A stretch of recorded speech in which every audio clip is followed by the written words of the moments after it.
Hello, I'm R.A. Spratt, and I want to welcome people joining us this week on the Yoto podcast platform. Now, just so you know, most of the bedtime stories I tell here are standalone stories. But over the last year, we have been dipping in and out of the epic story of Odysseus, the hero from ancient Greek mythology. And this week, I'm going to be telling the second last installment of that tale. So if you can jump in right here, that'll be fine. I'm sure you'll pick it all up. But if you did want to go back to the beginning and start from the first episode, you can search back through the episodes. The first episode's called Odysseus, as told by Nanny Piggins, and it dropped on January 8th, 2025. Or you can go back and listen to any of the other episodes. You're going to find fairy tales, myths, legends, and mysteries. I hope you enjoy them all. Now let's get into it.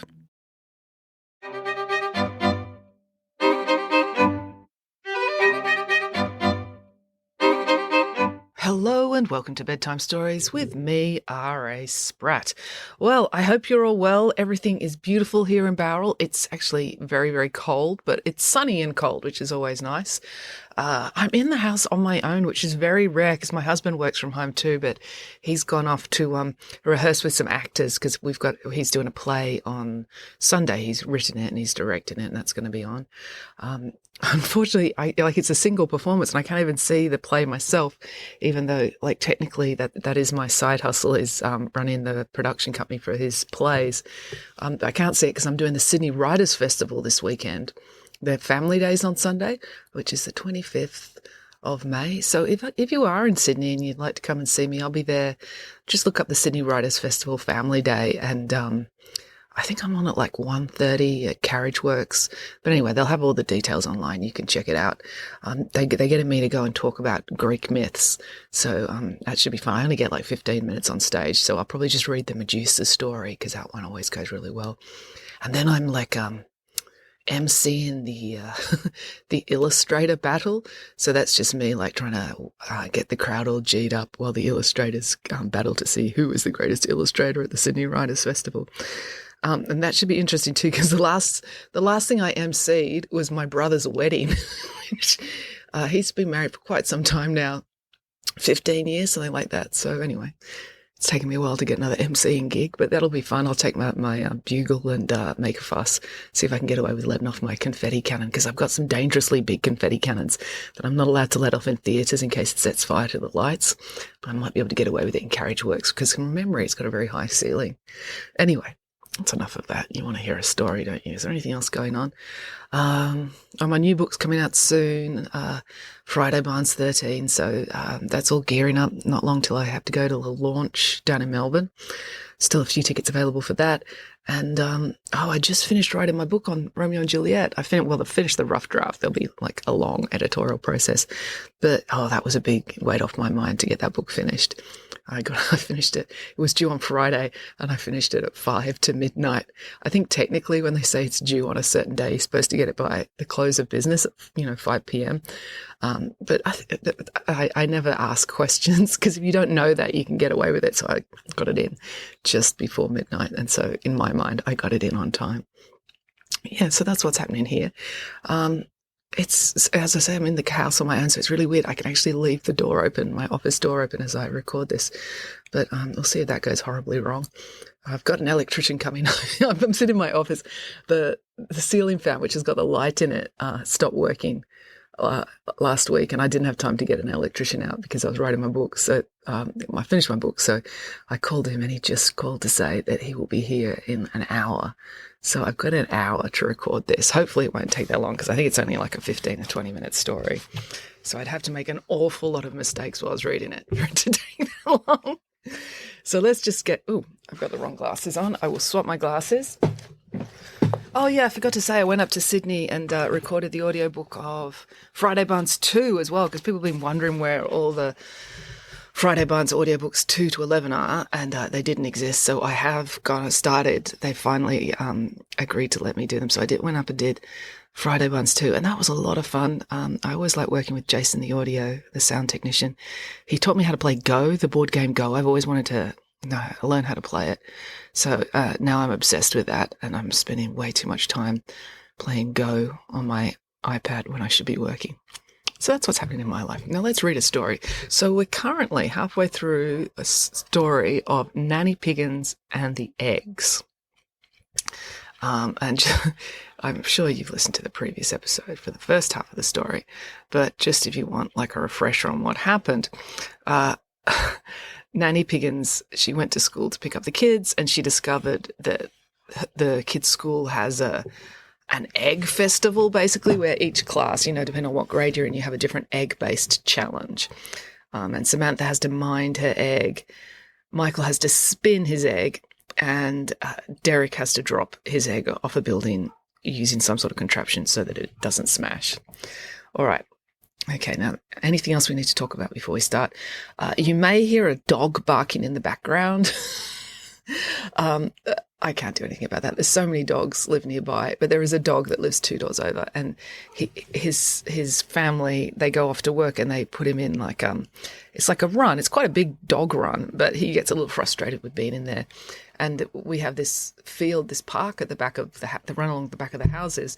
So people walk their dogs there. So all the dogs, they hear a dog being walked in the field, and they, of course, do what dogs do, which is bark, which is, they're just saying hello to the dog in the field. But yeah, the dog has been barking for several days, which I actually really like hearing dogs. I love dogs. But the owner comes out and yells at it periodically, which is not so nice to listen to. But anyway, the owner is out, so you won't hear the yelling, but you will hear the dog barking in the background. But it's a sweet, lovely dog, and I'll go say hello to it later with my dog when I go out for a walk this afternoon. Let's get into it. Nanny Piggins and the Eggs, Part 2. After packing Samantha off to school and Michael off with Alexandra, Nanny Piggins and Derek got started on his project. "First of all, I want you to know that I am not going to do this project for you," Nanny Piggins announced. "You're not?" asked Derek. "I don't want to be one of those dreadful child carers who does all their children's assignments," said Nanny Piggins. "You're talking about Nanny Ann, aren't you?" said Derek. "Yes, I am," said Nanny Piggins. "There is no way that Samson Wallace made the bonnet he wore to the Easter parade. It clearly required advanced postgraduate millinery skills, and only Nanny Ann would have the gall to stuff a real baby chicken in a cage and staple it to a child's head." "So how are we going to proceed?" asked Derek. "Clearly, we should go to the shop and buy several hundred eggs, then go up on the roof and throw them off," said Nanny Piggins. "While wrapping the eggs in different protective layers each time to see what works best?" asked Derek. "Well, yes, I suppose we could jump straight to that," agreed Nanny Piggins. And so Nanny Piggins, Derek and Boris had a lovely afternoon up on the roof with several crates of eggs, bubble wrap, balloons, cardboard, and a parachute that they had borrowed from the old retired army colonel who lived around the corner and was in love with Nanny Piggins. They managed to break every single egg they hurled off the roof, but they had a tremendous time doing it. By the end of the day, they had learned quite a lot. Blancmange does not just taste delicious, it makes an excellent improvised cushioning device. It's hard to sticky tape a parachute to an egg, and throwing eggs onto a concrete surface is always fun, no matter how many times you do it. Samantha had a comparatively dull time going to school on her own, but she didn't notice because she was taking her own assignment very seriously. And she knew that if you wanted to protect an egg, spending time with a circus pig on a roof was not a good idea. It would have been too easy for her own dear Egbert to get mixed up with the other eggs and end up a spattered mess on the driveway below. Not that Samantha had an easy time of it. All week, Nanny Ann kept finding excuses to drop by the school and bump into Samantha, sometimes so hard she was knocked to the ground. And in her petty mission to smash Samantha's egg, Nanny Ann had kept Margaret Wallace home from school to protect her egg. And unlike Nanny Piggins, Nanny Ann did not ring up and say Margaret had malaria. She actually made sure Margaret got malaria, which shows her commitment to Egg Week, because she had a devil of a job getting a diseased mosquito shipped to herself via eBay. All 3 green children were relieved when Thursday finally rolled around. Michael was exhausted from his daily 10-hour spinning lessons with Alexandra. Derek was windswept and suntanned from all the time he'd spent up on the roof. And Samantha was emotionally exhausted from taking care of Egbert. Before they went to bed, Nanny Piggins gave the children a pep talk. "Just remember, children, tomorrow may be Egg Day, but it is also just an ordinary day. These sorts of school events, which inevitably devolve into bitter competitiveness, are always very silly, so I don't want you to take it to heart if you lose. I will always love you no matter what happens to your egg tomorrow. And I assure you, win or lose, we shall be having chocolate cream pie for dinner tomorrow night." "So no pressure then," said Derek. None at all, said Nanny Piggins. Although if you could win, and in doing so humiliate Nanny Ann for me, I would be very grateful. Nanny Piggins, Michael and Derek were awoken the next morning by screaming. Samantha was not awoken by the screaming because she was the one doing the screaming. "Ah!" screamed Samantha.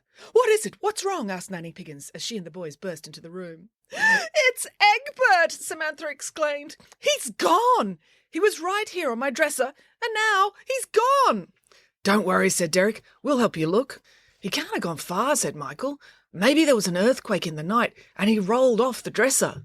Michael got down on his hands and knees and started to look. Said Nanny Piggins. "There really isn't any need to look. I know where Egbert is." The children looked at their nanny. For a pig, it was unusual to see her looking so sheepish. Samantha began to suspect a dreadful possibility. "Oh, no. Nanny Piggins, you didn't."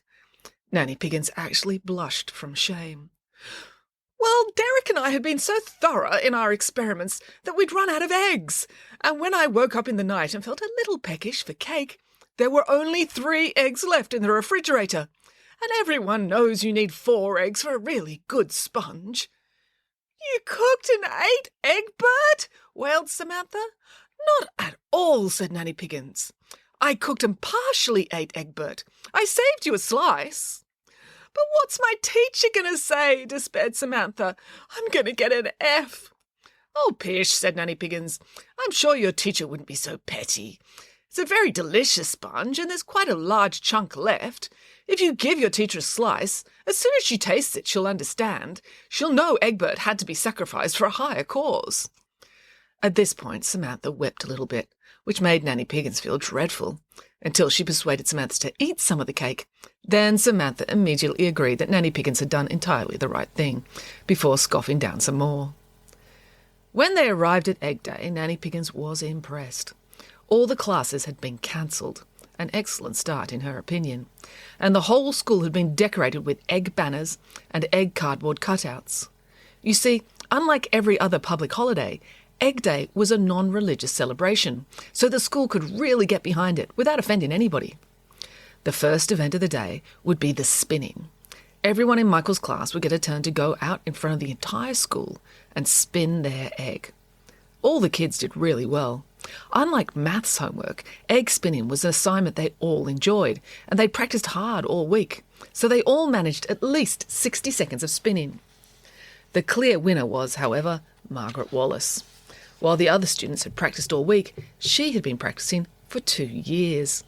Nanny Ann had her on such a comprehensive training regime that the muscles in Margaret Wallace's spinning wrist were enormous. Her right wrist was twice the thickness of her left. When it came time for her to spin, you could see the tension on Margaret's face. Nanny Piggins felt like leaping out of the crowd, hugging the poor child, and assuring her that she did not have to spin it if she didn't want to. She looked across at Nanny Ann.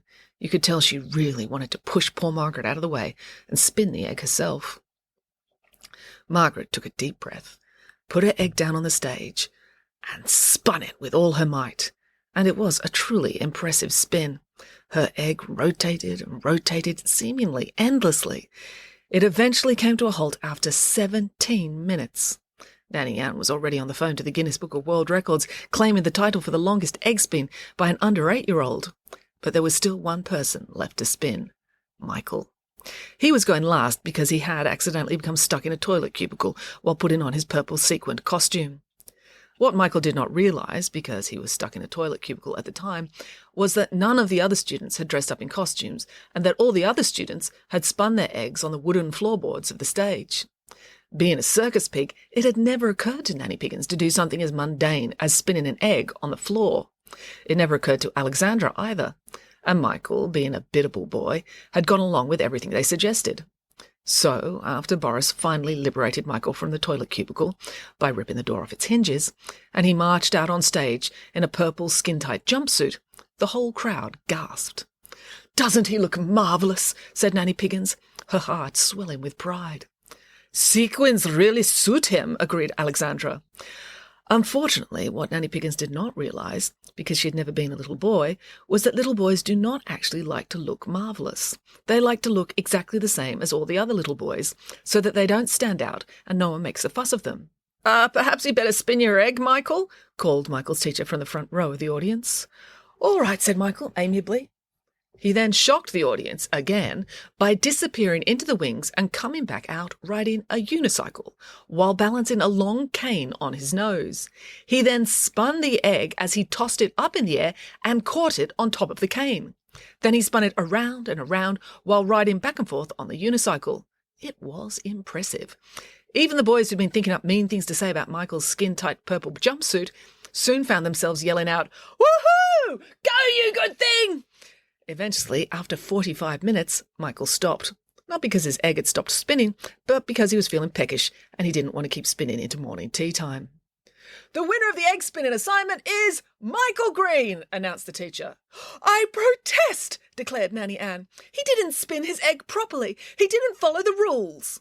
"There are no rules," said the teacher. "The children are just meant to see who can spin an egg the longest." "It's against the spirit of the competition," complained Nanny Ann. "You can't fault the boy for having spirit," countered the teacher.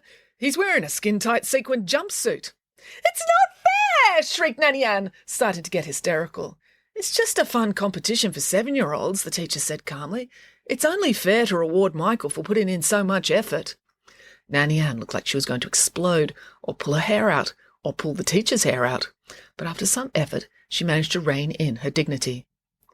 Next was the roll call for Samantha's class, where each student had to present their egg to show that it had survived the week intact. Samantha was relieved to discover that she was actually in the majority to no longer have a perfect egg. Some of the children had cracks in their eggs. One had brought in her egg in a plastic bag because it was entirely smashed. And one boy brought in the egg-soaked dishcloth his mother had used to clean his egg off the floor when he had fallen on it while practicing a professional wrestling move on his sister. Samantha was, however, the only student to present her egg in the form of a slice of cake. After a long morning of wrangling children who were overexcited by the Egg Day celebrations, the teacher was delighted to sink her teeth into Samantha's slice of sponge. Delicious," she pronounced. "Technically, I do have to give you an F because your egg was smashed." Samantha's heart sank. "But I'm going to give you 100 extra credit points for making such a delicious cake," added the teacher. "But I didn't make the cake," Samantha confessed. "That's okay. I'll give you 100 extra credit points for bringing me a slice of cake to eat," said the teacher, "which brings your mark up to an A+++. Samantha almost fainted on the floor. She'd never had an A+++ before. It was such an auspicious occasion. Luckily, Nanny Piggins had another slice of cake on hand to help her celebrate. After several hours of egg throwing, egg and spoon races, and sucking eggs into bottles with fire, they finally came to the most anticipated part of the day, when Derek's class would throw their eggs off the third-story roof of the science block. There is something so joyful and free-spirited about watching an egg plummet 3 stories. It would almost be a disappointment to see it land safely. It makes such a satisfying noise and spatter when it does not. Fortunately, very few of the devices invented by Derek's class did the job. Their various attempts at protecting their eggs with balloons, foam rubber, or packing peanuts were all to no avail. One boy, who was an optimist, with poor work ethic, just threw his egg over the edge and called out to the crowd below, "Catch it!"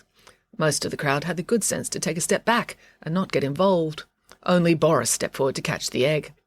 Unfortunately for the boy above, Boris did not really understand the spirit of the competition, so he caught the egg in his mouth and ate it. He often ate raw eggs. They tasted disgusting but gave a lovely gloss to his fur.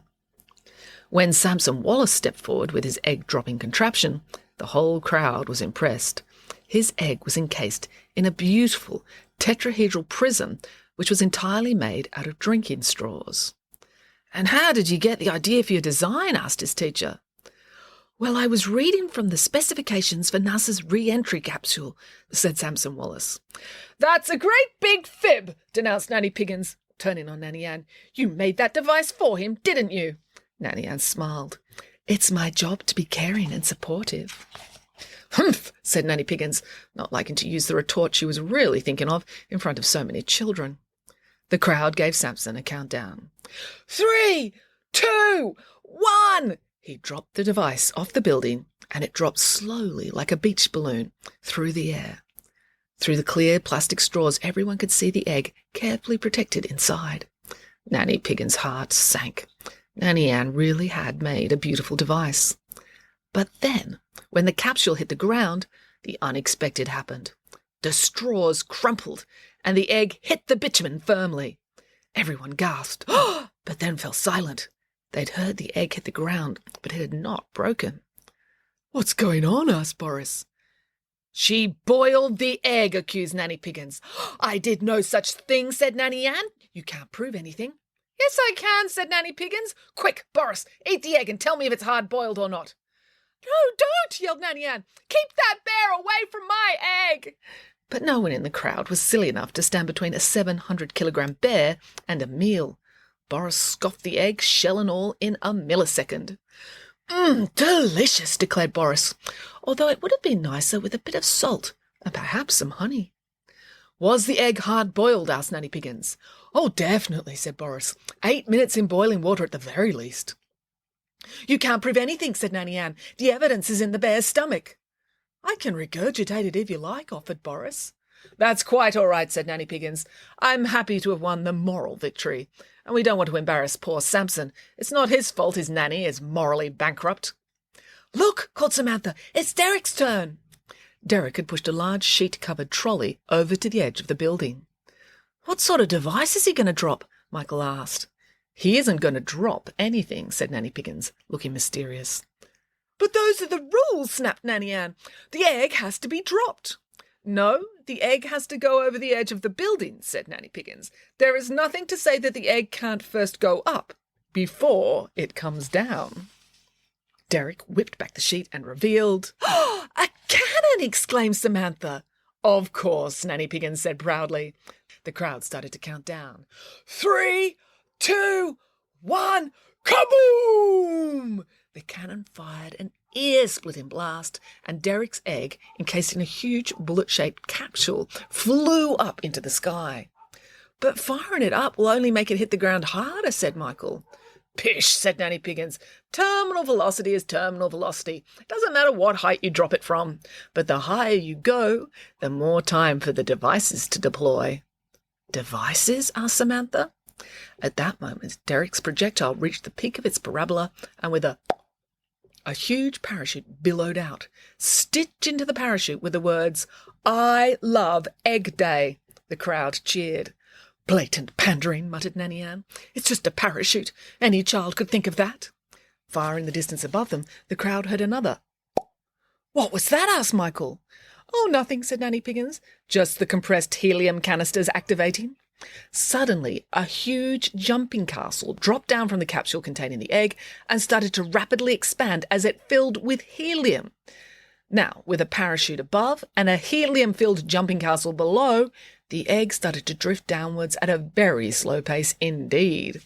The children in the crowd laughed and cheered as they rushed one way, then another, trying to anticipate where the jumping castle, egg, and parachute would land.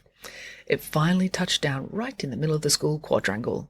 "Wait for it," called out Nanny Piggins. "There's one last device to activate." Just as the jumping castle brushed the bitumen, the egg capsule split open, and the actual egg dropped down into the edge of a mixing bowl and split in two so that the contents fell into a pile of sugar, flour, and butter. Then, as the parachute flopped down, a cake mixer descended into the bowl, mixing up the perfect cake batter. Everyone applauded and cheered. "Quick," called Nanny Piggins. "First one on the jumping castle gets to lick the spoon." All the children surged forward and had a wonderful time playing with the jumping castle, parachute, and cake mix. "But his egg broke. He didn't win," yelled Nanny Ann, though barely anyone was listening. "Why would you want to win?" asked Nanny Piggins dismissively, "when you could lose so spectacularly?" "You built that whole device yourself," accused Nanny Ann. "You're just as bad as me." "On the contrary," said Nanny Piggins, "I let Derek do the whole thing himself. It's just that during his time with me, he's learned a lot about parachutes, projectiles, and inflatable castles." Nanny Piggins then rushed forward to have a go on the jumping castle herself. "Well, this has been a wonderful week," reflected Nanny Piggins as she walked home with the children later. I had always loved eggs and their contribution to the art of cake, custard and pavlova, but now I know they provide such excellent entertainment as well. I shall look at chickens with a renewed sense of gratitude. The end. I hadn't read that story in years, so I really enjoyed reading that for you. Okay, that's it for now. Until next time, goodbye.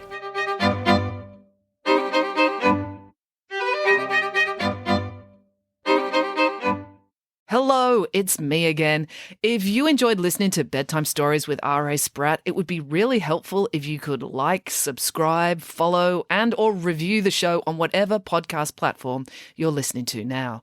Every little one of those digital affirmations helps, and the bigger this podcast gets, the more I can justify procrastinating from my real job to keep bringing these stories to you. Thank you.